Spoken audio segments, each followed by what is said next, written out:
논란의 중심에 있는 사람이 자기의 주도하에 네. 책임을 지고 스스로 사퇴하는 게 옳다. 그러니까 이분이 적절치 않다, 적절하다와는 별개로 국민이 보기에 지금 그게 국민 눈높이고 민심 아닌가요? 근데 그렇게 따지면 이진숙 위원장 제가 그 방송 나가서 노코멘트 했습니다. 대통령이 또 대통령실이 정말 우리가 이런 모습인가 아닌가에 대해서 본질적으로 고민을 해보는 자세가 중요한 거예요. 그 매체가 이렇습니다. 그 사람이 이렇습니다. 기사가 아닙니다. 이렇게 하면 그건 조금 정서상 맞지 않다. 한동훈 대표만 지금 한동훈 대표만 지금 이게 한동훈 대표 역시 원칙 있는 원칙이 아니라니까요. 한동훈 대표가 김경수 지사를 더 띄워줬어요. 제가 결과적으로 봤을 때. 월요일이 되면 주말 사이에 얼마나 많은 분들이 또 장르만 여의도를 찾아주시나 이렇게 한 번씩 둘러보곤 합니다. 지난 주말 조회수가 다른 주에 비해서 많이 빈약했습니다. 이런 식으로 가면 사실 저희도 대응을 안 할 수는 없거든요. 그래서 지금 안 그래도 이제 막 제작진들은 막 주말에 막 10개씩 올리려고 하는 거 제가 가까스로 좀 막고 있습니다. 근데 여러분이 이런 식으로 조회수 저하를 좀 기록을 해주시면 저도 이제 더 막을 명분이 없습니다. 여러분도 고생, 저도 고생, 제작진도 고생, 다 같이 고생하는 그 길을 여러분이 가셔야겠습니까? 이거 제가 회사 다닐 때 호소 들은 얘긴데. 야, 이거 우리 보도국장이 그냥 부장들 불러놓고 한 얘기를 제가 회사 그만두고도 들어야 되는 겁니까? 네. 그래서 제가 긴급 투입된 거 아니에요 이번 주에? 그런데 조회수에는 전혀 아니 도움이 되지 그러니까 지금 동접자분들이 물론 휴가철이라는 걸 감안을 하더라도 일단 실접도 많이 떨어지고요. 그다음에 좋아요가 너무 낮습니다. 여러분 좋아요 돈 드는 거 아닙니다. 엄지손가락만 잠깐만 움직이시면 그렇습니다. 좋아요 누르실 수 있어요. 제가 앞으로 여기 출연하기 전에 페북에 네. 여기 출연한다고 꼭 올려놓고 의미는 오겠습니다. 없어 보입니다. 의미 있을까요? 한 15개 네. 좋아요 15개 정도. 아니 그래요. 그 예. 아침에 그 김태현의 정치쇼? 정치쇼에서 네. 그 김태현 요즘 새로운 코너가 본방불가라는 네네. 코너가 그거 있는데 홍보하십니까? 아니 그게 아니라 거기서는 MC가 네. 앵커가 아주 그 협박을 하거든요. 구독자들에게 그래요? 구독자가 그러니까 좋아요가 일정 수준 안 올라오면 난 이 다음부터 안 하겠다. 이 장르만 여의도도 그래. 극단의 조치가 필요해 보입니다. 그러니까 그렇게까지 우리가 가고 싶지 않다는 거예요. 네, 그래서 서로 좋은 게 좋은 거잖아요. 월요일부터 참 무거운 얘기 좋네요. 아니 저는 매주 월요일에 듣던 얘기인데 지난해 제가 달력을 보니까 네. 8월 11일에 회사를 퇴사했더라고요. 제가 23년간 뭐 신문사와 오늘이 방송국에 있었던 거는 아실 테고 네. 오전에. 그거를 보면서 이제 내가 1년 됐구나. 좀 굉장히 자유로워졌다는 생각을 했는데 오늘 보니까 갑자기 또 약간 좀 무거워지네요. 근데 제가 들어보니까 후배 기자들이 우리 정광 대변인 회사 다닐 때도 자유로우셨다고 그러던데. 제가요? 제가 사실 자유로운 형이라고. 자유로운 영혼인 건 맞죠. 회사도 자유롭게 다니셨다. 아니 그런데 선배들이 그래도- 많이 고생했대요. 아니 윗사람들이 얘기하면 그래도 하는 척 해야죠. 열심히 했죠. 네, 이미 뭐 다 공개됐습니다만 그래도 오늘 함께 하실 분들 인사드리도록 하겠습니다. 국민의힘 정광재 대변인님 어서 오십시오. 네, 안녕하세요. 반갑습니다. 네, 반갑습니다. 1년 전까지는 회사 생활하셨고요. 지난주까지는 전 대변인이었습니다. 그렇습니다. 이제 그냥 대변인 네. 됐어요. 대변인입니다. 다시 대변인. 네. 1년 전으로 돌아가면 회사 나옵니까 안 나옵니까? 안 나올 것 같아요. 왜냐하면 정말 솔직한 마음입니다. 회사 생각도 하셔야지. 왜냐하면 많은 사람들이 나가니 어떠냐 이렇게 얘기를 하는데 네. 요새 휴가철이잖아요. 네. 그래서 후배들이나 뭐 여러분들에게 월급쟁이일 때 휴가 잘 다녀라. 이렇게 밖에 나오면 나오시고 나니까 나오면 쉴 수가 없어요. 물론 마음 먹기에 따라서 휴가 영원할 수도 있습니다. 하지만 매일매일 휴가죠. 휴가 쉴 수 없어요. 아니 그렇죠. 대변인님은 월급을 받으세요? 그거에 대해서 굉장히 궁금해하는 분들이 많죠. 네. 불편한 얘기 뭐 하시네요. 잘 알고 계신데 법인카드라고 네. 그 제가 활동비 그렇습니까? 정도만 지원을 받고 사실상 네. 경제적으로는 자유롭죠. 사모님이 자유롭죠. 그러면은 그럼 이제 지금 번다.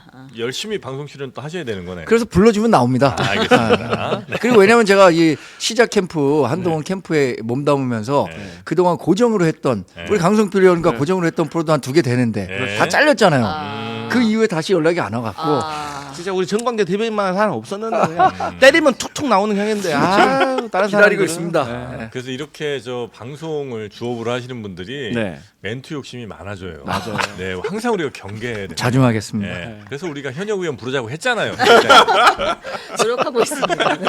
자, 우리 최인경 기자님 어서 오시고요. 아, 네, 안녕하십니까. 네. 그리고 설주한 변호사도 오셨습니다. 아, 예, 안녕하십니까. 네. 더불어민주당 국민소통위원회 부위원장이시죠? 강성필 부위원장님. 안녕하십니까? 네, 여기저기서 연락이 많이 오고 있군요. 아유, 방송한 지가 얼마나 방송 스케줄 또 예약인가요? 아 죄송합니다. 네, 고맙습니다. 여기저기서 불러대네. 네, 자 우리 네 분과 함께 그러면 정치권 뉴스들 한번 살펴보면서 이야기도 한번 들어보도록 하겠습니다.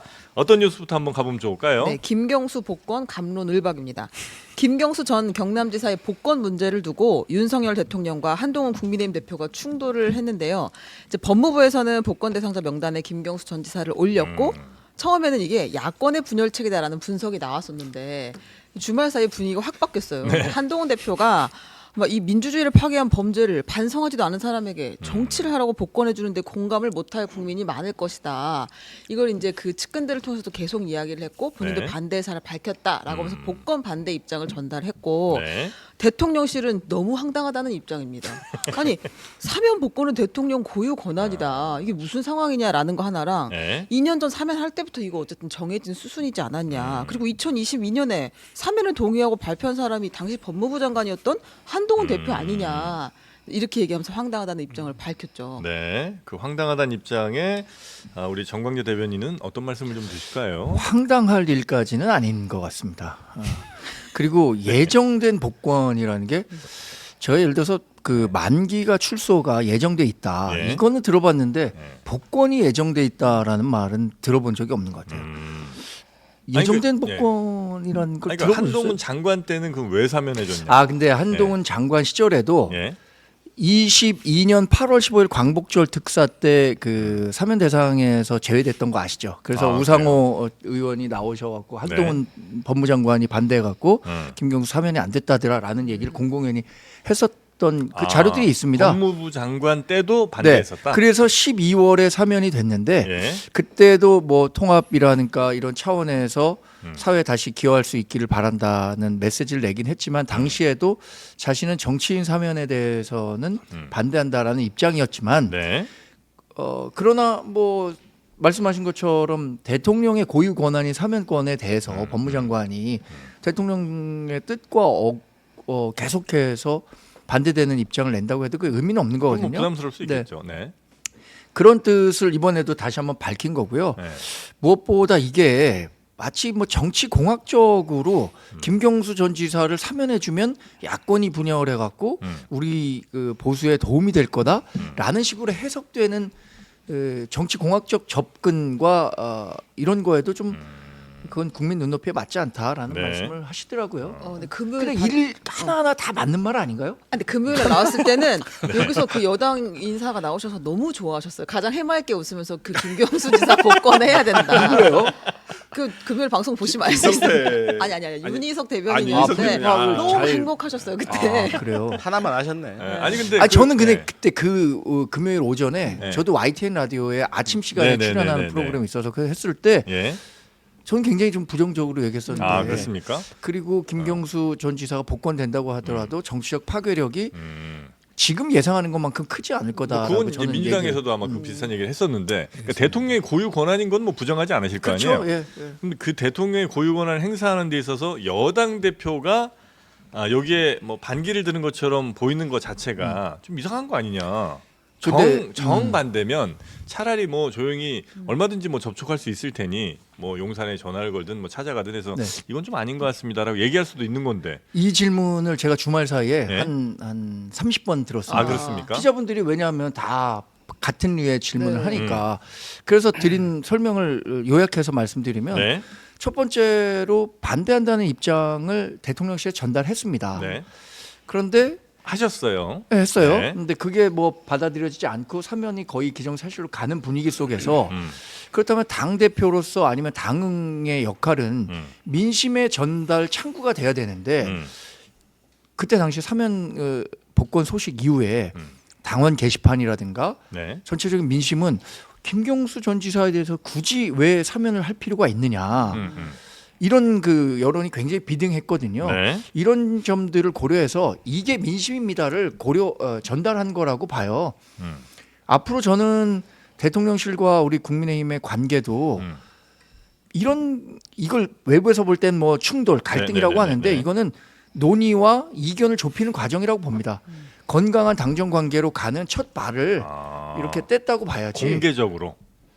아니 이게 그러니까 네. 우리가 물밑에서 얘기했는데 예. 잘 안 그게 돼. 받아들여지지 않았으니까 우리는 이런 의견이었다라는 것을 예. 외부에 알릴 필요는 좀 있었겠죠. 그러니까 그런 메시지들이 나왔던 거고 네. 이게 그래서 갈등, 충돌 이렇게 볼 게 아니라 네. 앞으로 건강하고 수평적인 당정 관계로 가는 하나의 단면이다. 좋게 보면 그런데 네. 안 좋게 보면 좋게 좀 뭐. 당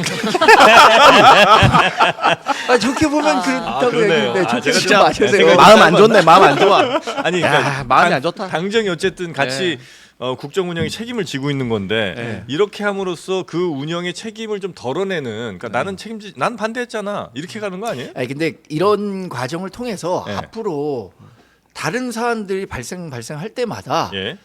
그래 당에서는 이렇게 생각할 수 있겠구나 음. 라는 경계심을 대통령실도 가질 수 있고 당도 대통령실이 하려고 하는 것에 대해서 네. 적극적으로 의견을 개진하는 게 네. 민심을 제대로 전달하는 역할을 하고 있구나. 이게 서로 윈윈 상생의 관계가 될 거라고 생각하지. 그러니까 좋게 보면 상생 관계가 되는데 안 좋게 보시면 아이, 밖에서 봤을 때 이제 충돌한다고 이건 보거든요. 네. 한동훈 대표의 윤석열 대통령과의 차별화의 서막이다. 저는 보여요. 그래요? 네. 그러니까 누가 봐도 이제까지 그러니까 대통령실이나 청와대에서 사면 발표를 했는데 대상자 발표했는데 네. 여당에서 그거 반대한다고 얘기한 적이 있었어요? 그러니까 잘 모르겠더라고요. 전 처음 봤어요. 처음 봤어요, 저도. 네, 처음 봤고 이런 일은 없었어요. 이것은 저희가 봤을 때 한동훈 네. 대표가 의도를 담은 거예요. 이게 처음 본 거 자체가 조금 잘못된 당정 관계였던 거예요. 그러니까 대통령실 결정하면 네. 저 이거 약간 쉴드 불가할 것 같아요. 아니 계속해서 대통령실이 방침을 정하면 당은 무조건 따라가야 되는 게 된다라는 아니다. 것은 아니 잘못됐다고. 기존의 보는 사면 거죠. 복권과 관련해서는 이것만 한정지어서 보면 대통령실의 권한이 맞아요. 그래서 그렇죠. 예, 예. 기존에는 뭐 시민단체에서도 받고 법무부 통해서 양 당의 추천 대상자를 받아가지고 리스트업을 해가지고 그걸 법무부에서 심사를 해서 대통령실에 발표를 하는 거예요. 그 심의에 올려가지고 네. 근데 보통 이런 프로세스를 가지고 있는데 그럼 보통 당에서도 이제 뭐 자기들 거 올리면 올리고 그다음 민주당에서 누가 올랐다는 거 알고 그냥 이렇게 하고 끝나는 거거든요. 근데 네. 여기에 대해서 뭐 복권을 사면 복권을 반대하네 만에 어떤 대표가 그것도 당 대표가 얘기하는 건 좀 굉장히 이례적이고 보통 뭐 당 정책위 의장이나 아니면 당 원내대표가 얘기한다면 뭐 이건 조금 그러지 않냐 정도로 끝나고 넘어갈 문제인데 저는 이번 좀 의도를 담았다고 보고요. 앞으로 그러니까 저는 한동훈 대표 입장에서 보면 영리한 거예요. 왜 그러냐면 윤석열 대통령한테 직접적으로 저격하지 않는 거예요. 직접적으로 차별화를 하지 않고 이러한 정책이라든지 어떤 어떤 처분에 대해서 얘기를 함으로써 나는 달라라고 얘기를 하는 것이거든요. 그러니까 저는 이것이 이번부터가 시작이라고 봐요.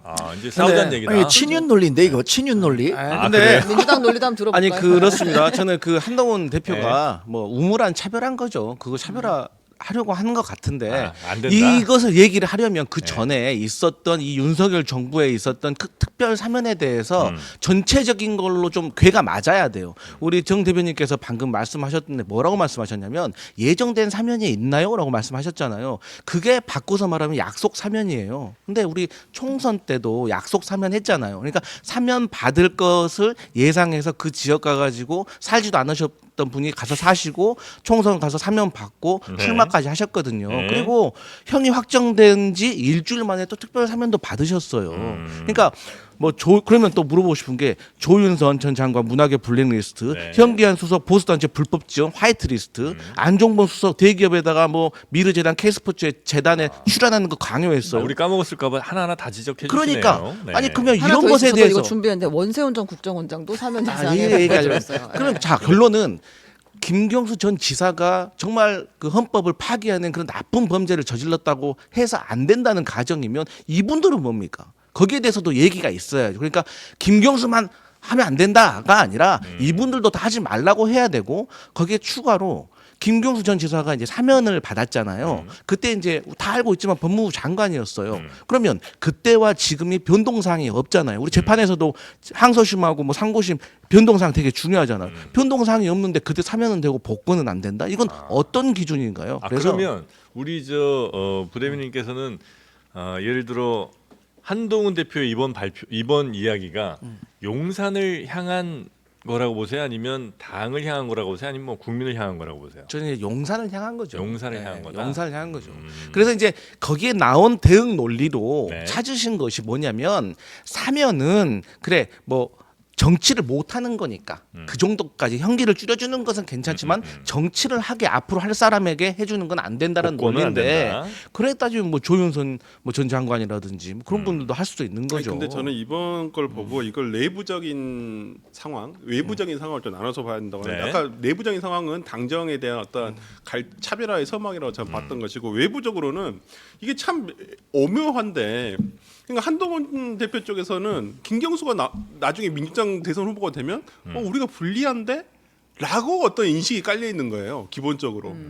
지금 당원들의 어떤 뭐 게시판에 엄청난 많은 글들이 오는 거예요. 왜 김경수 풀어주냐? 김경수 풀어주면 우리가 더 불리해지는데 대선 쪽에서. 위협적인 존재라고 본다는 거예요. 약간은 제가 봤을 때는 민주당에서요? 아니 국민의힘에서 한정은 저한테도 발언 기회를 주실 거죠? 아니 근데 민주당에서는 방금 강성필 소장 같은 부위원장 같은 네. 그 인식이에요. 뭐 왜? 김경수가 왜 약간 이런 김경수가 분위기죠. 김경수 맞아요. 뭐 프로중들 뭐 무슨 의미가 있어? 약간 이런 의미인데 오히려 국민의힘 내부에서는 너무 크게 보고 있나? 네, 약간 좀 그게 네. 좀 차이가 있어요. 간극의 인식의 간극에서. 기회 드리겠습니다. 저는 반대인데. 네. 저는 김경수 전 지사의 파괴력이 뭐 그렇게 우리가 경계할 정도로 큰 인물이 될 거라고 생각하지 않습니다. 네. 다만 그 한 가지 변수는 있겠죠. 이재명 대표의 사법 리스크 또 네. 조국 대표가 실제로 피선거권 박탈되는 수준으로 이제 대법원 그 네. 판결 기다리고 있으니까 그렇게 되면 권력의 진공 상태가 생기니까 예. 그때 당시에 김경수 전 지사의 역할론은 생기겠지만 지금 지금은 당장으로서는 설 자리가 일종의 그렇게? 발광체는 아니에요. 반사체. 예, 반사체죠. 그리고 이런 인식이면 네. 진짜 대통령실을 향한 거예요. 아니요. 네. 저는 정확하고만. 아니 그게 exactly. 얘기를 했는데 정확하고만. 지사를 보고 하는 얘기라고 하셨는데 네. 국민을 보고 하는 얘기죠. 국민 정서가 네. 김경수 지사에 대해서 특히 우리 당을 지지하는 분들일수록 김경수 지사에 대한 우리가 드루킹 네, 매크롤 그때 킹크랩이죠 이름이. 네네. 킹크랩을 이용한 여론 조작이 9천만 건에 달한다는 네. 그 대법원 판결 나오잖아요. 네. 그때 당시에 기억하실지 모르겠지만 5월에 선거 있었는데 한 3월 정도에 안철수 당시 국민의 당 후보가 지지율 거의 격차를 좁히고 네. 1, 2% 차이까지 좁혀졌어서 그때 뭐 박영선 의원이나 이현주 의원이나 이런 분들이 다 민주당 넘어온다. 탈당해서 넘어온다. 그래서 이현주 의원은 먼저 가고 박영선 의원은 안 가갖고 아니 원래 다 같이 오기로 했었어. 그래서 뭐 언주야 혼자 정치란 게 이런 거다 이런 거 밈 유행했던 거 아시잖아요. 예, 예. 그 여론이 조금만 달라졌었어도 그때 안철수 후보가 어쩌면 뭐 당선될 수도 있었겠죠. 그래서 굉장히 중요한 사범인데 왜 풀어주냐라는 네. 민심과 당심이 있었다. 특히 당심은 굉장히 강했다. 네. 당원들의 제가 마음은. 간단하게 좀 여쭤보고 싶은 게 이제 원세훈 전 국정원장 있잖아요. 이분이요 14년 2개월 확정됐어요. 최초에. 근데 김경수 지사 몇 년 확정됐어요? 2년. 2년이요. 예. 뭐 7배 되는 거 아닙니까? 아니, 근데 그거는 공직자 뭡니까 그때 당시에 국정원 여기도 국정원 원장으로서. 댓글 조작 네. 사건이 그러니까 오히려 있긴 공무원을 했죠. 이용한 게 더 네. 나쁜 거 아니에요? 그래서 14년. 근데 사실 그런 또 사람도 김경수 전 풀어주는데. 지사는 주범이 아니에요. 그러니까 알았냐 몰랐느냐예요, 사실. 방조범에 가깝지. 그렇죠, 방조범에 가까운 거죠. 그렇기 때문에 비교를 할 수가 없어요. 그래서 그러니까 네, 맞아. 저는 둘 다 위법하고 둘 다 유죄 판결이 났기 때문에 저는 다 인정을 해야 한다고 봐요. 본인의 마음속에서 인정하든 안 하든 그걸 떠나서 근데 지금의 어떤 한동훈 대표 쪽에서 보여주고 있는 세 가지 원인 반성 안 한다. 그다음 국기문란이다. 그다음에 왜 향후 정치할 사람 풀어주냐 이거에 대한 세 가지 원인을 들고 있는데 다 이 셋 다 궁색하다. 아니 정치할지 안 할지 어떻게 합니까? 아직 지금 독일에 계시고 하긴 이분은- 하지. 아니 이분은 하긴 안 하지. 돼요. 아니 하는 건 아, 합니다. 왜 그래 또 네. 사람 앞길 맞고 그래. 준비 다 했더만. 아니 근데 용산에서는 그러면 네. 한동훈 대표도 반대하는 이 사안을 왜 김경수 복권을 꼭 해야 되는 거예요? 해야 될 이유가 있어요? 제가 용산 대변인은 아닌데 그렇죠. 네. 이렇게 들여다 봤을 때 네. 한동훈 대표가 정치공학적 접근에 대해서 국민이 반기지 않는다. 예. 이렇게 얘기를 한 거를 유추해 봤을 때 예.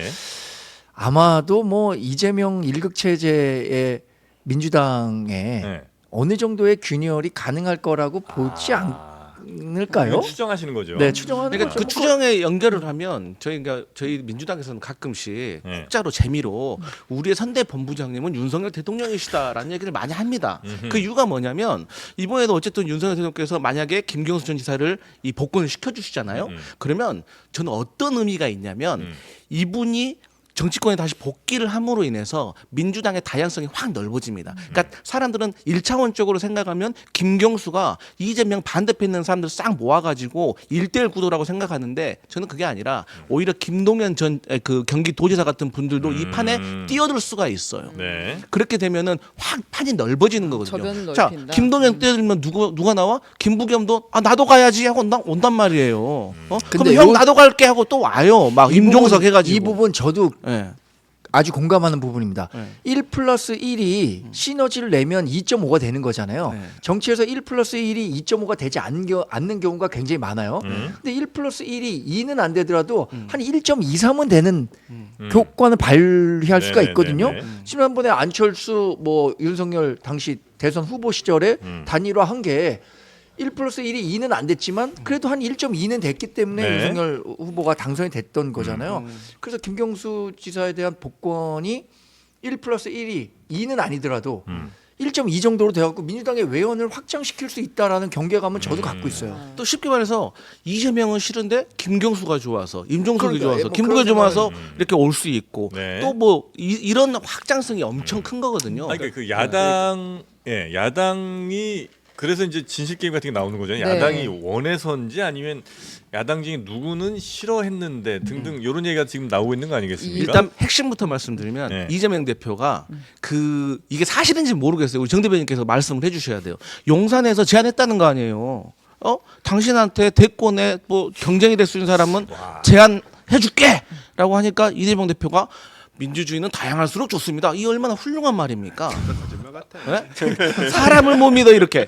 그래서 이게 정말 어떻게 되면 만약에 그때 이재명 대표가 그렇게 해주세요. 땡큐 했으면은 어떻게 됐겠어요? 그러니까 그 얘기가 이제 총선 직후에 이제 영수회담 할 때 나온 얘기죠. 그렇죠. 네.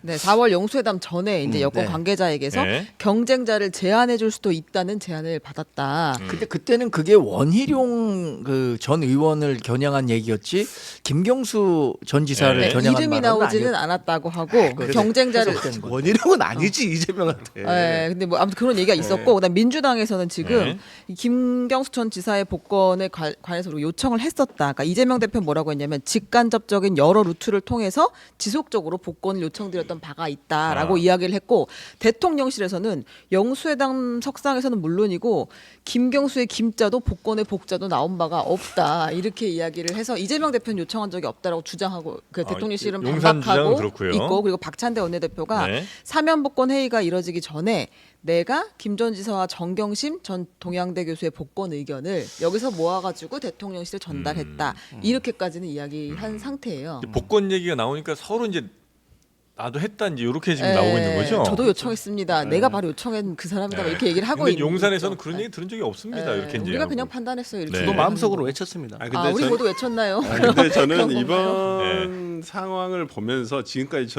상황을 보면서 딱 그 말이 떠올랐어요. 문재인 대통령의 예전에 윤석열 검찰총장은 문재인 정부의 검찰총장입니다라는 얘기가 퍼뜩 떠오르더라고요. 무슨 의미일까요? 어려워.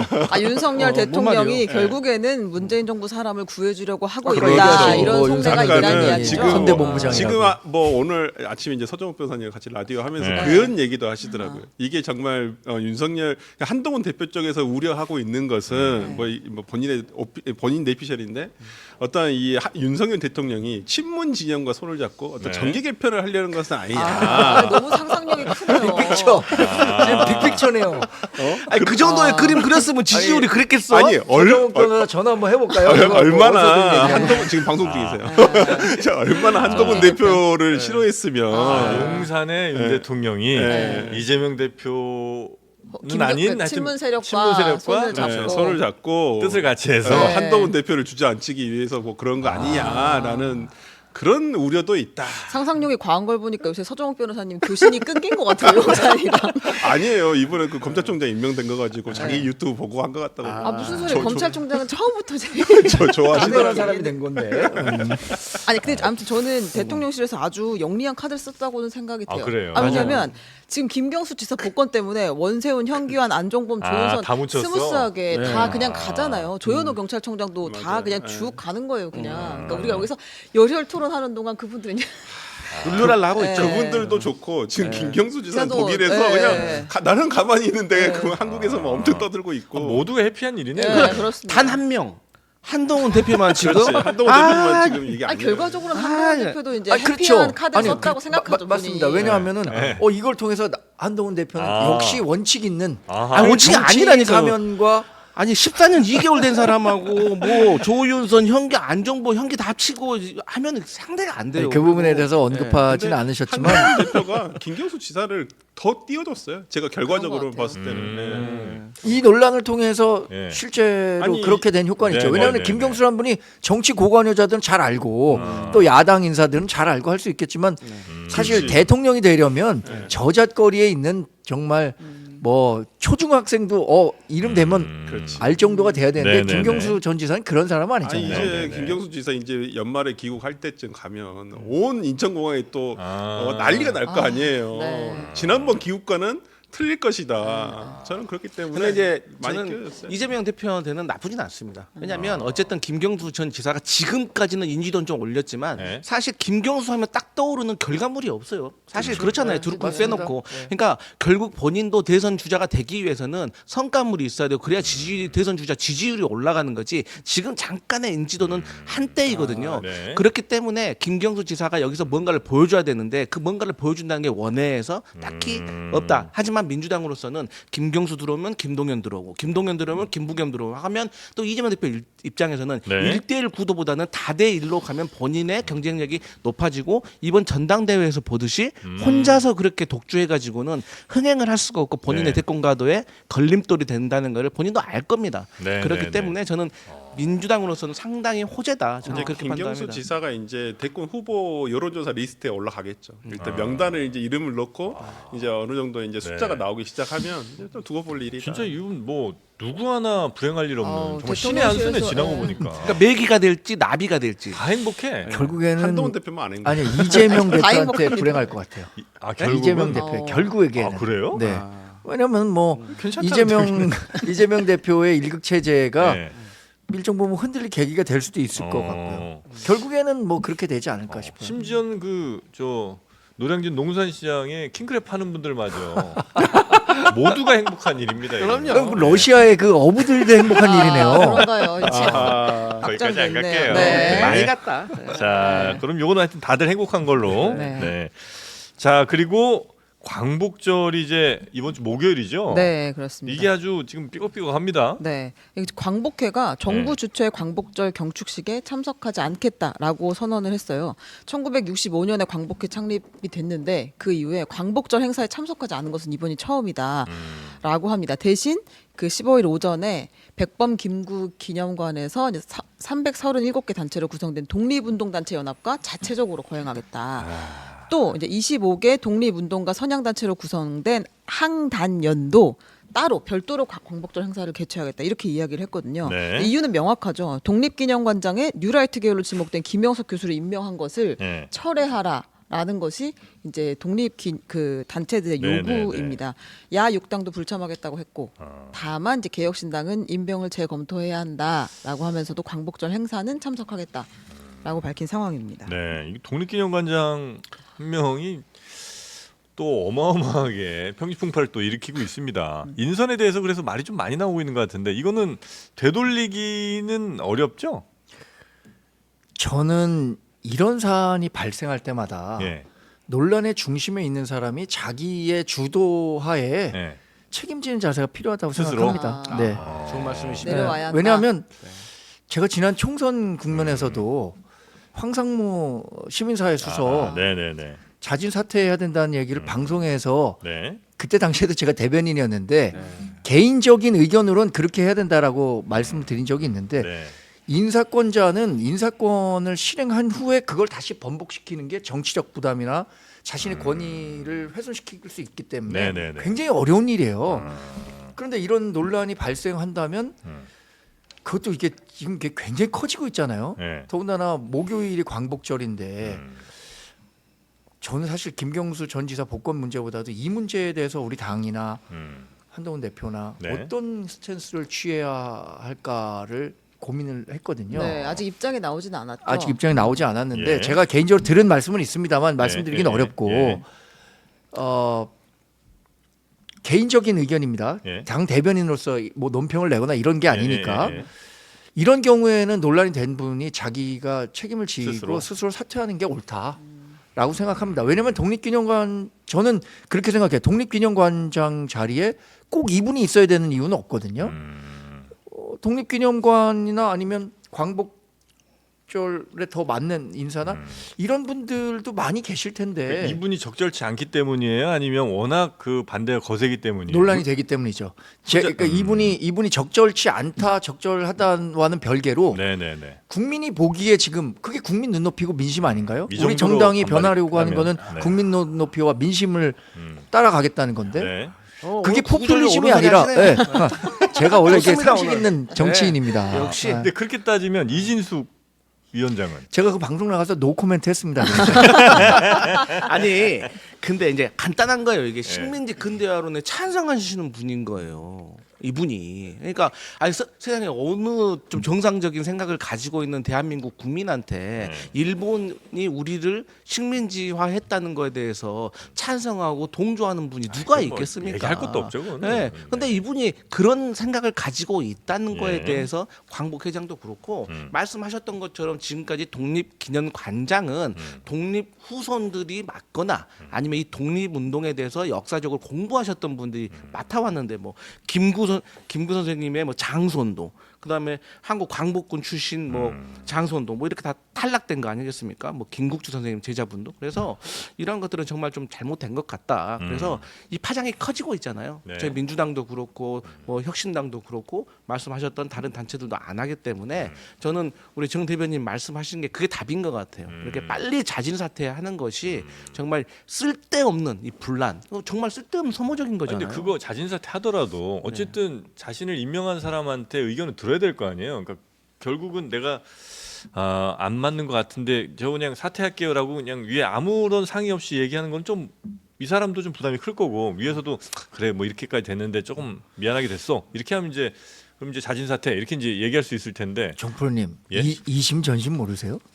이심 전심? 이 정도면 네, 이 정도면 뭐 그냥 미루어 추측해 보건데 저는 아까 말씀드린 것처럼 네. 인사권자는 인사권을 실행한 이후에 그리고 사실 윤석열 대통령이 이 김명석 독립기념관장에 대해서 얼마나 알았겠습니까? 아, 그거 정말 조심해야 될 근데 말입니다. 이번 아니, 조사도 안 된 그러니까- 상태에서 아, 이거 잘못 그러면 골라 이거 아니죠. 안 됩니다. 그게 아니라 예. 어떤 다시 한번 생각해 논란의 보세요. 중심이 예. 있었는지에 대해서 예. 하나하나 디테일한 부분을 알았을까요? 저는 그랬을 것 같지는 않고 그래서 그래서 이 민심이 네. 제대로 반영이 되지 않고 있는 인사다란다면 근데 한국항중앙연구원장에 김낙년이라고 식민지 근대화 그 식민지 근대화론자예요. 이분은 그럼 어떻게 된 아, 겁니까? 그러니까 대통령실에서 어쨌든 대통령은 다 몰랐을 수 있지만 추천하는 사람이 있고 검증하는 사람이 있을 거 아니에요. 그렇죠. 예, 그러면 그건 이 당연히 사람들을 있었겠죠. 지금 전혀 예. 대통령이 컨트롤하지 못한다고 볼 수밖에 없는 거 아니에요?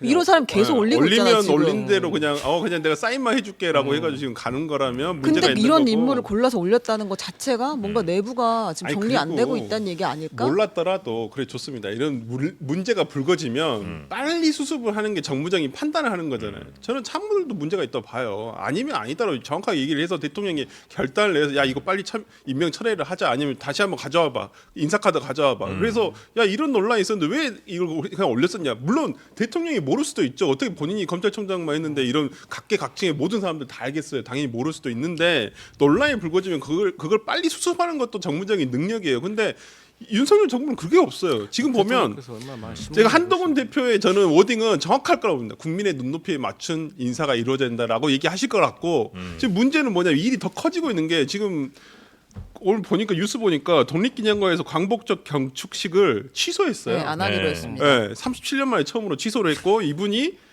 김영석 관장이 정부 행사에 참석한다는 거예요. 지금 오늘 이분이 그 인터뷰 뭐 기자회견 하는 걸 대부분 다 사퇴 기자회견으로 지금 어느 정도. 전혀 그럴 리가 없어 보여요. 근데 지금 돌아가는 상황은 이분 사퇴 안 한다는 거거든요. 그럼 이걸 어떻게 하겠다는 거예요? 그러면 대통령실에서 이걸 정리를 해야죠. 근데 정리 안 하고 그냥 놔두고 있는 거예요. 야 그냥 우리가 뭐 국민들 좀 떠들다 말겠지. 그냥 광복 그냥 8월 15일 지나면 없어질 거야. 이런 논리예요 맨날. 근데 이제 이 정부에서 조금 하나 추가를 해서 말씀드리고 싶으면 일본과 관련해서 사실 우리 감정이 되게 예민하잖아요. 여기에 대해서 상당히 잘못된 길로 가는 것 같아요. 예를 들어서 최근에도 사도 광산과 관련해 가지고 지금 강제 동원이란 말을 쓰냐 안 쓰냐에 대해서 네. 지금 우리가 합의를 해줬다는 말이 있어요. 그러니까 일본 신문에서도 보도를 했잖아요. 안 쓰는 걸로 안 쓰는 걸로 해줬다는. 합의를 해줬다는 걸. 그래서 여기에 대해서 우원식 국회의장도 분명히 외교부에게 책임을 묻고 이거 알아보겠다라고 하셔가지고 거의 지금 사실로 드러나고 있거든요. 그리고 위안부라든지 여러 가지 문제에 대해서 3자 변제도 지금 제대로 되고 있지가 않아요. 그래서 일본과 관련된 건 유난히 이번 정부에서 좀 잘못된 길로 가고 있다. 이거 진짜 상당히 중요한 문제다. 이종찬 광복회장님 말씀대로 진짜 용산에 밀정이 있는 건 사실인 거예요. 아니, 근데 아무리 지금 봐도. 강 의원님 말씀하신 것처럼 일본과 관련된 일에 대해서 잘못된 길로 가고 있다라고 하는 건 뭐 민주당 지지하는 분들이나 민주당 측 인사들이 하는 평가고요. 네. 지금 최 기자님 일본 네. 최근에 다녀오셨죠? 저요? 안 다녀왔어요? 안 다녀왔는데요. 아니 왜냐면 세계 여행 잘 좋아하시니까. 일본에서 온 사람을 제가 최근에 만났어요. 그러니까 한일 간의 교류 굉장히 네. 좋고 지금 네, 네. 분위기는 좋다고 네, 합니다. 굉장히 네. 좋고 네. 한일 관계 정상화에 민간인들이- 성공한 거는 저도 굉장한 일본 좋아한다니까요. 그 성과라고 생각하고 네. 그런 과정에서 일부 불찰했던 부분들에 대해서는 빨리빨리 개선 아까 네. 얘기하신 것처럼 네. 문제가 생긴다면 그것들을 좀 고쳐나가는 게 중요하지 한일 관계 정상화 더 좋은 관계로 가자 이런 방향은 맞는 거죠. 네. 근데 거기에서 우리가 꼭 챙겨야 될 부분을 챙기지 못하는 거는 지적을 해야겠죠. 아니 그러니까 그 방향에 아무도 반대하잖아요. 국민 모두가 일본과의 어떤 잘 지내야 된다. 그리고 서로 발전적 미래를 가져간다는 데에서 누가 반대해요. 근데 지금 윤석열 정부에서 얘기하는 것은 오히려 굴종적인 외교를 그러니까 정치권에 정치 외교에서 이루어지는 모든 것들이 우리 국민들이 바라는 상태가 아니는 거예요. 우리는 이미 저는 그 일을 했다고 보거든요. 저는 코로나 시기를 거치면서 이제는 대한민국이 일본을 넘어섰다라고 생각을 해요. 개인적으로는. 그렇기 때문에 우리가 왜 일본한테 저렇게 굴종적인 모습을 보여줘야 돼? 우리가 왜 지는 모습을 보여줘? 우리가 한없이 양보한다고 해서 우리한테 이득될 게 뭐가 있어? 아니 컵 한 잔 채우면 뭐예요? 걷어 차버리고 마는데. 그러니까 저는 오히려 우리가 좀 더 자신 있는 모습, 국민들이 바라는 건 우리가 일본과의 관계에 있어서 그러니까 국민들, 일본 국민을 얘기하는 게 아니라 일본의 정치권이라든지 외교 관계에 있어서 좀 더 당당하게, 좀 더 대등하게 우리가 요구할 건 요구하고 너희들 과거 우리나라한테 대한민국이 잘못한 거 있지 않냐? 그거 정확하게 사과하고 넘어가라. 그거에 무슨 잘못이에요? 그게 그렇다고 해서 뭐 우리가 뭐 그 나라 손해 볼 게 뭐가 있어요? 근데 그걸 못 하고 있으니까 좀 화가 나시는 거죠. 네. 근데 이제 뭐 보수 내지는 혹은 뭐 이제 일본과 더 친하게 지내야 된다고 주장하시는 분들은 이제 과거에 너무 연연하다 보면 미래로 나갈 수 없다 이제 이런 얘기들을 근거로 좀 말씀하시는 것 같긴 하더라고요. 네. 근데 뭐, 이제 뉴라이트는 좀 확인해 볼 필요가 있는 것 같은 게 네. 보수 세력과는 좀 다른 결이니까. 또 다른 결이니까. 네, 그러니까 디플로맷에서 그때 우리가 한번 소개를 한 적이 있었는데 이 그 외교 전문지에서 윤석열 대통령을 어떻게 표현했냐면 그때 이제 차마 김용남 의원이 정확히 워딩을 옮기지는 못했었는데 윤석열 대통령은 기시다 내각이 자국 역사를 세탁하는 데 있어서 발견한 완벽한 공범이다 이렇게 이야기했어요. 그러면서 제가 그 윤 대통령은 일본의 한국 점령을 근대화 계몽의 원천으로 정당화하고 식민지 잔혹행위와 엘리트들의 협력을 미화하는 한국의 뉴라이트 운동에 힘을 실어주고 있다 이렇게 이야기를 했는데 네. 대통령실에서 당연히 이걸 봤을 거잖아요. 그럼 이게 이제 어쨌든 그 영향력이 있는 매체에서 이렇게 자신들을 평가했을 때 뭔가 반응이 나오게 마련인데 그렇지도 않았어서 만말이라. 그 내용 저도 봤는데 네. 거기서 동조자라고 해서 뭐 공범이다 어캄플리스라는 표현을 썼더라고요. 네, 네. 근데 그 디플로맷이라는 매체 자체가 네. 굉장히 좀 진보 성향을 가진 매체라는 특수성도 있고 그게 기사가 아니라 오피니언이에요. 그분이 리승훈가 리우승인가 네. 네, 그분이 기고를 한 겁니다. 네. 그러니까 우리나라도 예를 들어서 지금은 없어졌지만 말지 같은데 네. 말지. 유시민 같은 작가가 일본의 같은 무슨 작가는 뭐 이렇게 평가했다라고 네. 하는 것을 우리가 외국 이제 필자인 뭐 네, 그렇게 한 은우리 거지. 씨가, 네. 저는 그게 뭐 기사로 예를 들어서 기사와 오피니언 칼럼은 다르잖아요. 본지 해야 그 된다. 네. 근데 관람과 네, 네. 다를 수 저는 있다. 이런 생각을 이거 해봅니다. 진짜 아니 뭐 기사냐, 제가 자세히 봤죠. 아니 기사냐, 오피니언이냐, 어떤 매체냐, 어쩌냐 그것도 물론 중요한 거지만 그 내용을 듣고 어떤 정부가 대통령이 또 대통령실이 정말 우리가 이런 모습인가 아닌가에 대해서 본질적으로 고민을 해보는 자세가 중요한 거예요. 아니, 그게 누가 쓰면 뭐합니까? 아무리 권 있는 사람이 썼고 유시민 작가 같은 분이 썼다고 하더라도 그 내용이 잘못되면 공감받지 못하는 거예요. 하지만 많은 분들이 그러한 내용에 있어서 공감을 한다. 한다는 게 문제인 거예요. 그래서 저는 그 부분에 대해서 먼저 대통령실과 여당이 고민을 해보고 이런 부분은 오해가 있다. 이런 것들을 해야지 방금 말씀하신 것처럼 그 매체가 이렇습니다. 그 사람이 이렇습니다. 기사가 아닙니다. 이렇게 하면 네. 그건 조금 정서상 맞지 않다. 좀 그런 것 같습니다. 네, 그 친일 논란이라든지 아니면 좀 국정외교 요에 대한 논란이 조금 이번 정부 들어 좀 더 많이 있는 것 같기는 한 느낌인데. 예. 그러니까 저는 문재인 정부 때 같이 야 우리 원칙대로 안 할 거면 아예 외교 관계도 하지 마.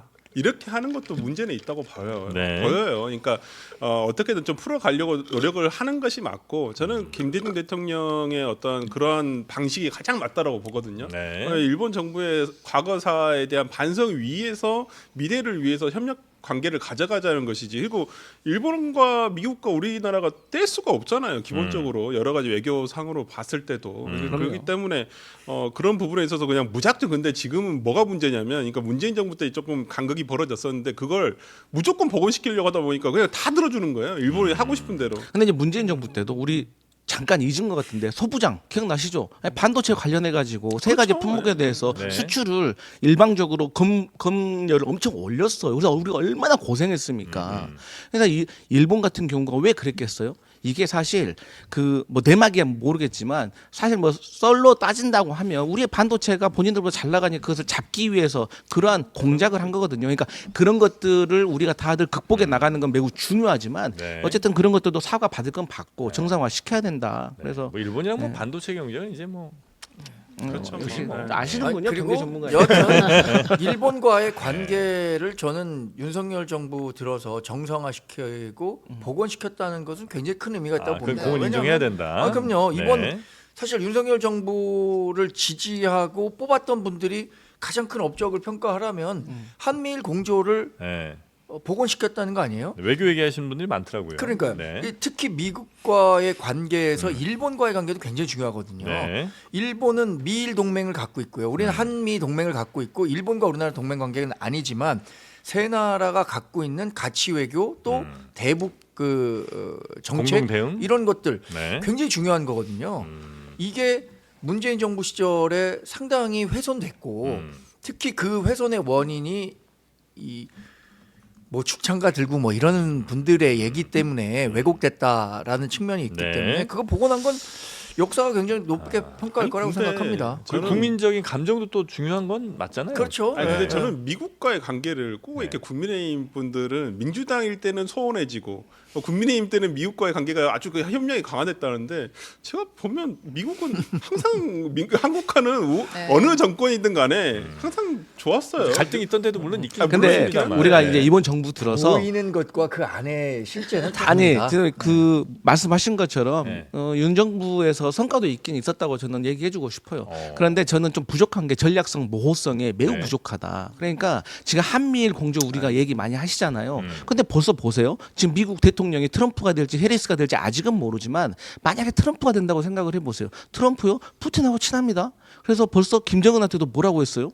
핵을 가지고 있는 거 거의 인정하는 추세예요. 그래서 관리해야 된다는 모드로 갔어요. 그러면 한미일 공조가 어떤 방향으로 갈지 몰라요. 그런데 우리가 한미일 공조만 얘기하다가 거의 미국의 행동대장 하는 거 아니냐 이런 오해를 받을 정도로 우리가 너무 전략적 모호성이 아니, 없었다. 저는 한번 얘기 장로만 얘기돼서 김준영 의원하고 네. 한번 제가 이 정부 내 윤석열 정부에서 애교 좀 정책가 분을 한번 불러서 한번 토론을 했으면 좋겠어요. 누구랑요? 누구랑? 아, 윤석열 정부 인사와 저는 윤석열 정부 인사는 잘 모르는데 저는 김준영 의원의 어떤 그 외교관을 굉장히 동의를 많이 하는 사람이라서 네.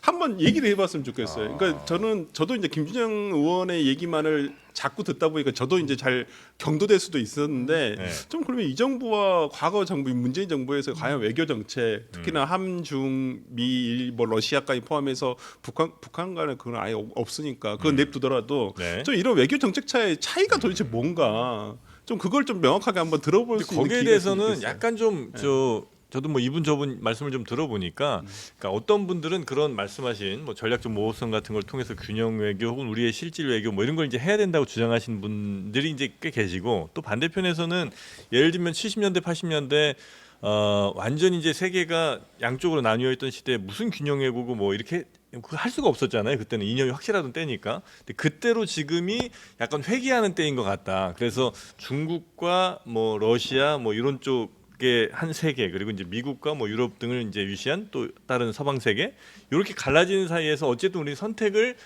과거보다 훨씬 더 해야 된다. 그냥 가운데서 여기저기 균형 맞추고 좀 더 밀고 당기기 하는 걸로는 도저히 뭐 우리가 뭐 머물 수 없는 상황이 된 것 같다고 선택을 강요받는 시대가 된 것 같다는 얘기 하시는 분도 계시고 신냉전이 왔다라고 네네네. 얘기를 하셨잖아요. 네. 이게 지난 총선 전에는 되게 신냉전이 왔다라고 왔다라고 얘기를 했는데 지금 그 이후로는 거의 신냉전에 대한 얘기가 없어졌어요. 왜? 이게 중동 상황을 보니까 신냉전으로 완전히 달라졌어요. 이란하고 이스라엘 싸우는데 미국이 그 사이에 있는데 오히려 이번에 미국은 이스라엘 편도 안 들고 오히려 이란에게 야 네가 맞았으니까 너 한 대 때리긴 때리는데 세게 때리지 말고 얼굴 때리지 말고 적당히 때려. 약간 이렇게 지금 약간 하고 있는 상황이거든요. 그러니까 외교라는 것이 어느 일도 양단에 서가지고 할 수는 없다고 보여요. 그러니까 그럼요. 자국의 이익이 가장 우선돼야 되고 그렇겠죠. 네. 저는 그런 면에서라면 지금 윤석열 정부에서 어떤 이 편가르기 신냉전주의 체제로 오히려 거기에 그냥 앞서서 뛰어가려고 하거든요. 근데 좀 그 점은 조금 잘못되지 않았나라는 생각이 좀 듭니다. 네. 자, 외교 얘기까지 좀 많이 왔고요. 또 이 이슈도 좀 중요한데 그 검찰총장 후보자 네. 요것 좀 한번 볼까요? 네. 윤석열 대통령이 차기 검찰총장 후보로 심우정 법무부 차관을 지명을 했습니다. 수사보다 행정에 능한 기획통으로 꼽히는 인물인데 이제 이분의 이력 중에 중요한 것들을 간단히 제가 추려서 말씀을 네. 드릴게요. 검찰 내 대표적인 기획통이다. 26기다. 그러면 이제 이원석 총장보다 기수가 하나 높은 거죠 지금. 네. 그리고 이제 윤석열 대통령과는 가깝지만 한동훈 장관과 대표와는 그렇게까지 가깝지는 않다. 아, 큰 이력이네요. 네. 그다음에 사실은 이제 이 얘기를 우리가 대기실에서도 많이 했는데 네. 민정수석실이 생기고 김주현 수석이 들어가면서 심우정 후보자가 될 거라는 이야기는 계속해서 있어 왔었죠. 네. 그 같은 라인이었어. 검찰국장, 검찰과장으로 일했던 관계였기 때문에. 그리고 이제 심대평 전 충남지사의 아들이다. 그다음에 김건희 여사의 친오빠인 김진우 씨 휘문고 동기동창이다. 아. 여기까지가 공개된 주요 이력입니다. 아, 김건희 여사의 친오빠와 같은 학교 같은 시기를 다녔다. 이 얘기가 지금 그러니까 이거는 누가 제일 많이 주장했던 거냐면 조국 혁신당 대표가 계속 얘기해왔던 그건 거예요. 제가 봤을 때 과도하게 이게 이렇게 같이 이렇게 묶은 거고요. 네. 이분의 주요 지금 언론에 나온 주요 경고. 거의 뭐 이정재와 한동훈 사이죠. 그 절친 아닙니까? 잘 모르잖아요 둘이. 그리고 공주라는 거에서 뭐 정진석 실장의 고향과 또 일치하기 때문에 또 그렇다라는 얘기 거기까지는 있는데 아니었고. 저는 그것까지는 아니라고 보고요. 이거 딱 검사된 이후로만 저희가 판단을 하면 될 것 같다는 생각이 드는데 저도 뭐 좀 알아보니까 이분은 진짜 적이 없대요. 이 심우정 검찰총장 후보자가 추미애 장관 시절, 법무부 장관 시절, 그다음에 박범계 장관 시절에도 기조실 그 밑에서 일을 하셨거든요. 그러니까 어느 정권에든 그분들을 위해서 최선을 다할 사람이다라고 평가를 받고 있고 아하. 왜 적이 없냐? 이분은 수사를 하지 않았다. 수사를 하지 않았기 때문에 적이 없다. 그러니까 우리가 소위 말하는 칼잡이가 아니라 이분은 펜잡이에요. 네네네. 펜잡이. 검찰 내에서 기획통이기 때문에 그래서 그리고 가장 중요한 거 이번에 가장 중요한 건 한동훈과 친하지 않다. 아. 네, 왜냐하면 나머지 세 분은 다 한동훈과 같이 수사를 했던 사람이에요. 네네. 근데 심우정 검찰총장 후보자는 한동훈 대표와 같이 수사를 하지 않았던 사람이에요. 그렇기 때문에 여러 가지 원인상 이번에 심우정 검찰총장 후보자가 된 뭐 이유는 여러 가지겠지만은 뭐 그런 이유들이 있다. 앞서 말씀해 주셨지만 사실 검찰을 크게 두 가지로 나누면 특수통과 기획통 아니겠습니까? 아, 그래요? 근데 보통은 특수통이 이제 보통 검찰총장을 아, 해왔잖아요. 특수통과 기획통으로 나눌 수 있어요? 네. 아니 검찰을? 보면 아니까 수사를 많이 하셨는지. 수사하는 사람들은 네. 특수통. 네. 그리고 아니 형사부도 있어요. 형사부에 일반 검사들 엄청 많아요. 그런데 형사통이란 말은 잘 안 쓰고. 그렇지. 뭐 만통 요통은 있어요. 여튼간에 근데 이제 이분을 어쨌든간에 여태 그 이원석이라든지 한동훈이라든지 특수통 네. 아닙니까? 근데 말씀하신 것처럼 안 친한 이 계획통을 시킨 것은 시가서 모범생. 그러니까 저는 중요한 게 누가 되든지 검찰총장이 저희가 바라보는 민주당이 바라보는 거는 자 좋아. 그럼 앞으로 김건희 여사와 관련된 수사 어떻게 할 거야? 저희는 그걸 지금 바라보고 있는 거예요. 그래서 물어봤잖아요 기자들이 예. 뭐라고 했냐? 구체적인 사건에 대해서는 말하지 않겠다. 하지만 검찰이 정치적 중립 지키는 건 중요하다. 검찰총장의 역할이다라고 하셨어요. 그래서 어쨌든 간에 도이치모터스 항소심과 관련돼 가지고 네. 9월 달에 이제 판결 나오잖아요. 그 유명한 전주 손모 씨 네. 이분이 만약에 유죄 받으면 김건희 여사도 아마 기소해야 될 것으로 저희는 판단을 하고 근데 있는데 뭐 그분이 어떻게 무죄 할지. 받으면요? 무죄 받으면요? 네. 안 돼. 1심에서 무죄 받았는데.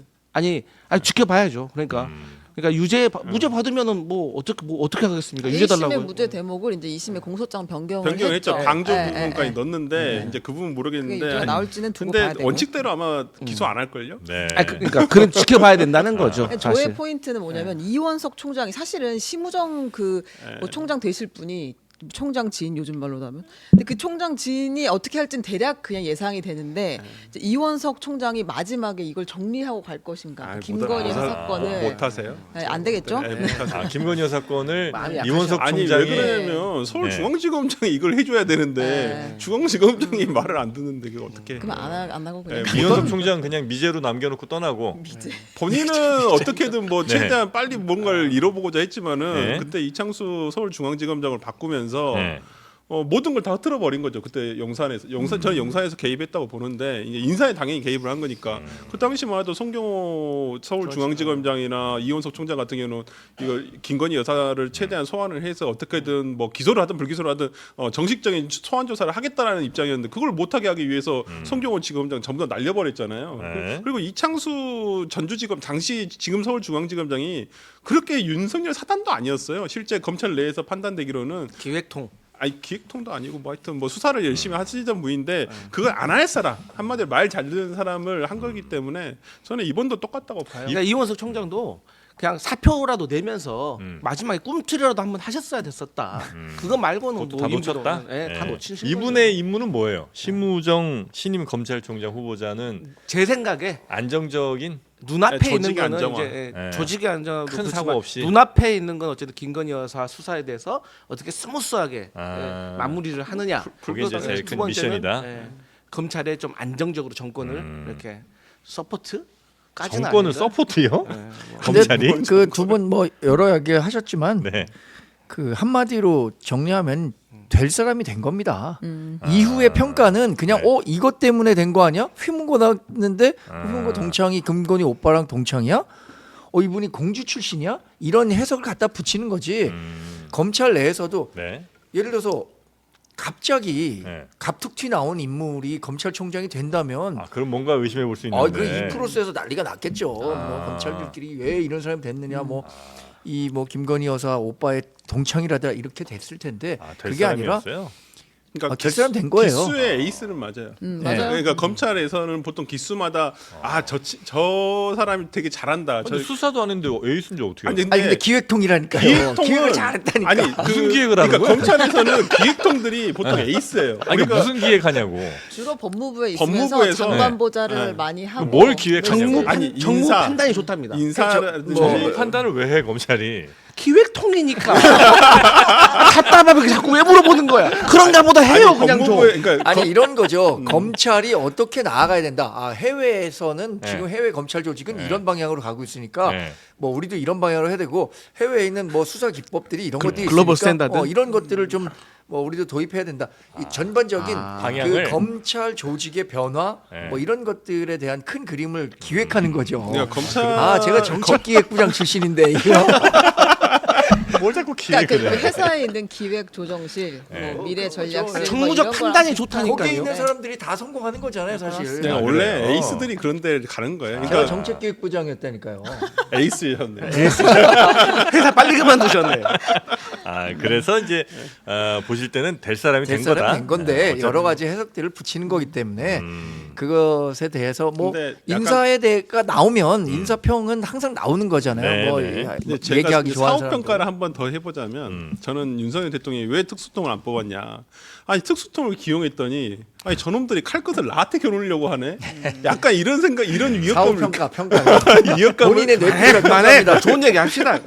기획통, 저는 그렇게 기획통. 봐요. 근데 왜 그러냐면 정무 판단력. 특수통들은 기획통 잘 인정 안 합니다. 아 맞아요. 예, 왜 그러냐면 특수통들은 기획통을 아니, 수사해봤어, 이렇게. 수사도 못하는 애들이 뭘 한다고 이렇게 얘기를 해요. 사실 경찰도 이번에 경찰청장 이제 네. 은퇴하시지만 네, 그분도 사실 수사통이 아니라 기획통이거든요. 기획 인사 네. 쪽에 있는 분들을 수사도 안 해봤다고 야전 사령관 안 해본 그래요. 사람이 참모총장 되면 야 너 뭐 총 소총이나 잡아봤냐? 쏴봤냐 뭐 이런 네. 거 얘기하는 거랑 네. 똑같은 거죠. 그래요. 네. 여튼 뭐 신임 검찰총장 네. 인사까지 저희가 좀 이야기 나눠봤고요. 아 오늘 또 큰 토론회가 하나 또 아, 준비가 돼 그러니까요. 있습니다. 네. 제가 그래서 이 색깔을 메고 왔습니다. 오늘 허은하 대표님이 나오신다 해서. 아 그래요. 네. 아 이거 오렌지색이군요. 아, 노란색인 줄 이준석 알았어요. 대표를 색깔이 이준석 다 의원을 됐는데? 데려오라는 사람이 너무 많아가지고 이렇게나마 네, 25만 원 토론 네. 본격적으로 저희가 한번 좀 다뤄볼 예정이니까 그것도 많이 좀 지켜봐 주시고 당연히 저 찬성이실 거고 네. 그죠? 반대하실 거고 25만 원 예. 전 국민 지급 예. 반대하죠. 예. 반대하시고 저는 반대입니다. 반대하세요? 개인적으로는 아, 반대입니다. 그렇습니까? 네, 그 이야기는 저희가 잠시 후에 나눠보도록 하겠습니다. 자, 오늘도 즐거운 월요일 만들어 주셔서 너무나 감사하고요. 근데 월요일 치곤 지금 동접자가 굉장히 많이 올라왔어요. 늘었어요? 네. 좋아요를 눌러주세요, 여러분. 네. 자, 세 분 중에 누구 역할이 가장 좀 컸다고 자평하시는지 한번 아 좀 들어- 그만해요. 그만해. 저 아니겠어요? 아유 참. 아니 이제까지 세 명 조합에서 안 날아가고 있는 유일한 저밖에 없지. 아, 그러면 우리 아 제가 원래 월요일 그 같이 있었잖아요, 제일 처음에. 네. 고정 섭외가 왔었는데 네. 제가 다른 일정 때문에 아유, 회사했었어요. 공색하다, 알고 공색해. 계시죠? 네. 제가 다른 일정이 있었는데 네. 이제 다른 일정이 방송에, 없어졌잖아. 개통은 없어요 지금 방송에 지금. 전 다른 일정을 제끼고 왔어요. 아니 근데 요즘에 최 기자님 팬들이 너무 많이 늘어나가지고 그건 맞아요. 네. 진짜 최 기자님이 많이 늘어났어요. 네. 진짜. 여신 여신이요? 나중에 금액락은 아닙니다 전혀. 기획문 한번 쓰세요. 기획문이요. 네, 아 80일간의 생 전생 같습니다. 근데 네. 정말 훌륭하신 것 같아요. 우리 정강재 대변인님 끝으로 저 네. 세상을 바꾼 한마디란 책도 아이 쓰시는데 그건 뭐 예. 아 이렇게 해서 야, 그 이렇게 한마디가 뭐예요, 근데? 네. 제 인생에 네. 큰 울림을 줬던 말들을 좀 정리한 건데 예. 기억에 남는 말 하나만 좀 남겨주십시오. 아까 뭐 일체 했었던 유심조? 얘기 중- 일체 유심조도 있고요. 물은 네. 99도에서 끓지 않는다. 아. 이게 끝까지 최선을 다해야 된다는 거죠. 세상을 바꾸기엔 너무 뻔하지 않습니까? 그러게 좀 클리셰 전친 것 아니, 근데 같아요. 지금. 기획통. 아니 저거 인쇄 기획통. 인쇄가 본인한테 가지 않아요? 아니 현장에서도 열심히 일했습니다. 아니, 저 사실 네. 인쇄는 경제는 내 친구라는 청소년 경제 그만 좀 인문서에서 홍보해요, 많이 진짜. 나오는데 잘안 나오고 아 그래요? 경제는 내 친구라는 책은 아니, 왜 스테디셀러예요. 그만 아니, 좀 왜 홍보해. 그러냐면 이재명 대표도 최근에 어떤 그 네. 이 모금하는 등 하는데 네. 책을 판 인쇄로서 지금 많이 모금을 하고 있거든요. 그래요? 그러니까 오히려 책을 많이 팔아달라고 하면 본인한테 도움이 되지 저는 않을까 뭐 싶습니다. 책 사달라는 말씀은 감히 못 드리고 예. 재고가 없는 방송 건 자주 아니죠? 불러주십시오. 알겠습니다. 자, 오늘 함께 해주신 세 분 대단히 감사하고요. 다음 주에 네. 뵙겠습니다. 고맙습니다. 네, 감사합니다.